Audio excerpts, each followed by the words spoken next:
आप देख रहे हैं पारस प्रेम न्यूज, खबर जो आप तक पहुंचे सबसे तेज। मैं अजय, पत्रकार, पारस प्रेम न्यूज से। अभी आनंदेश्वर मंदिर जो यूपी में कानपुर में बहुत मशहूर है, और कानपुर का बहुत ही शिव भक्तों का बहुत बड़ा मंदिर माना जाता है।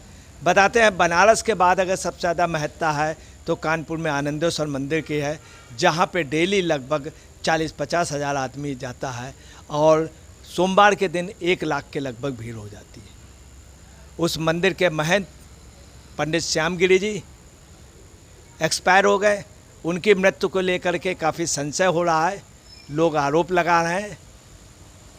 28 तारीख को सुबह वो लगभग 3 बजे लगभग एक्सपायर हुए और 30 तारीख की रात को वो आनंदेश्वर मंदिर में लाए गए, उनको घुमाया गया और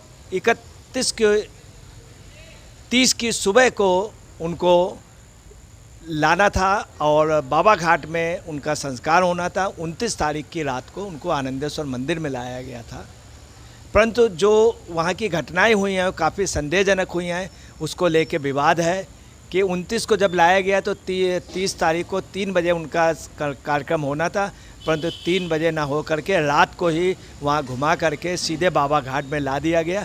और बाबा घाट में जो सबसे बड़ी बात है, उनकी अंदर की ओर समाधि दी जा रही थी, सुबह तक अंदर थी और बाद में उन्हें बाहर कर दिया गया। ये रहस्य लोगों के समझ नहीं आया, चर्चा का विषय है। दूसरा, आपको एक सबसे बड़ी बात बता दें कि वहाँ पे जो मंदिर का प्रबंधन है वो जूना अखाड़ा कर रहा है, जिसमें हरिगिरी और प्रेमगिरी हैं। वहाँ की व्यवस्था देख रहे हैं, व्यवस्था भी वो अच्छे ढंग से देख रहे हैं। इस पे कोई भी अभी तक कोई प्रश्नचिन्ह नहीं लगा, परंतु वहीं पे उनके कुछ भक्तों ने वहाँ आरोप लगाया है। और सबसे बड़ी बात यह है कि जो ये संतों के साथ यही हो रहा है, कबीरदास के साथ हुआ, तमाम संतों के साथ हुआ। और जैसे इलाहाबाद के संत भी रहस्यमय परिस्थितियों में मरे थे और उनके एक शिष्य थे जो ओरिजिनल उनके शिष्य थे मथुरा के, कुरुक्षेत्र गिरी नाम था, चोटिया महाराज जिन्हें कहते थे। वो भी परसों आ गए थे, परंतु उनको आगे नहीं आने दिया गया, जो उनके परम शिष्य थे। वहीं पे रामदास का ये कहना है कि मैं उनका परम शिष्य हूँ। उनके एक और जो उनकी बहुत सेवा करता था, वो बांदा का खोई गांव का पंडित मनीष शर्मा। उसके लिए बताते हैं स्वयं श्यामगिरी जी का अत्याचार था, औरंगजेब के अत्याचार पे उनका परिवार पंडित मनीष शर्मा का लड़ा था, शहीद हुआ था। औरंगजेब के जजिया का उन लोगों ने विरोध किया था, उनका पूरा कुटुंब मारा गया था। इसके बाद 1857 के संग्राम में पंडित मनीष शर्मा के परिवार के लोग को उनको फांसी दी गई थी, ऐसे श्यामगिरी जी कहते थे। और काफ़ी डिस्प्यूट है और जो समाधि जो एकदम से सुबह दे दी गई है, रात को ले जाया गया इसको लेकर के। और जो समाधि स्थल पे रहा उसमें बहुत ज़्यादा फोर्स था। हकीकत ये थी कि लोग 3 बजे जाने के लिए थे, मगर सुबह दे दी गई। लोग इसमें रहस्य बता रहे हैं, कोई कुछ कह रहा। मैं अजय, पत्रकार।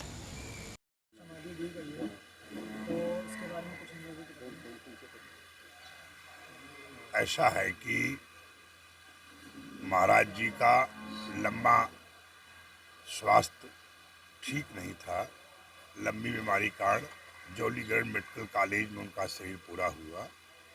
उसके बाद उनके परंपरा के हिसाब से कि जहाँ साधु संत जैसे हरिद्वार नगरी होता है, वहाँ उनका पार्थिव शरीर लाया गया, जूना भैरव अखाड़े में रखा गया और वहाँ सभी लोगों ने मतलब श्रद्धांजलि दिया। और वहाँ के बाद यहाँ आनंदेश्वर महादेव के लिए कानपुर भी रवाना किया गया। कानपुर में उनको जो है पहले लाया गया परमिट घाट बाबा साहेब के चरणों में, उनको मतलब परिक्रमा कराई गई, मत्था टिकाया गया उनको। और उन मंदिर नंदी की परिक्रमा करके बाबा घाट लाकर समाधि में उनका अस्थिम दिया गया। चिकित्सालय की तमाम लोगों से राय बात से, क्योंकि हमारे यहाँ बैठा के ही परंपरा है, पद्म आसन पे सिद्ध आसन बैठा कर समाधि लगाई जाती है। इस कारण से उनके पास जो साधन तो था लेटाने वाला, वो बना सकते थे, मगर उसमें लेटाना पड़ता है। लेटाने के बाद फिर मतलब जो है समय काफ़ी होने के बाद पैर हाथ मुड़ता नहीं है, समाधि नहीं दी जा सकती है, आसन नहीं हो सकता है। इसलिए उन्होंने कहा महाराज मेरे पास जो आपको हमने जो दिया हो, जो इसमें किया गया है, तो 28 तारीख को उनका मतलब शरीर पूरा हुआ था और 28 तारीख को सवेरे 3 बजे भोर में पूरा हुआ था। तो 28 तारीख को हरिद्वार लाया गया था। उसके बाद जैसे यहाँ भी मेरा विचार था कि शोभा यात्रा वगैरह निकालने के लिए और तमाम आयोजन का था, बट डॉक्टर से राय लेने के बाद उसने हमें बहुत अच्छा संकेत नहीं दिया। बोले कि कुछ भी हो सकता है, इसलिए मतलब इसको आप ज़्यादा धूप में नहीं घुमा सकते हैं। इस कारण से मतलब जो है समाधि दिया गया है।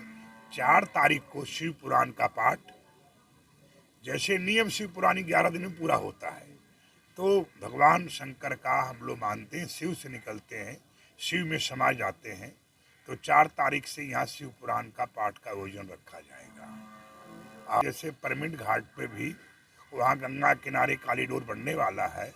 आप प्रशासन से वार्तालाप करके पुलिस से संबंध स्थापित करने के बाद उनके परमिशन के बाद गंगा किनारे किया जाएगा, या वो कहेंगे आप बाबा घाट में कर लीजिए कार्यक्रम को, तो बाबा घाट में भी किया जा सकता है।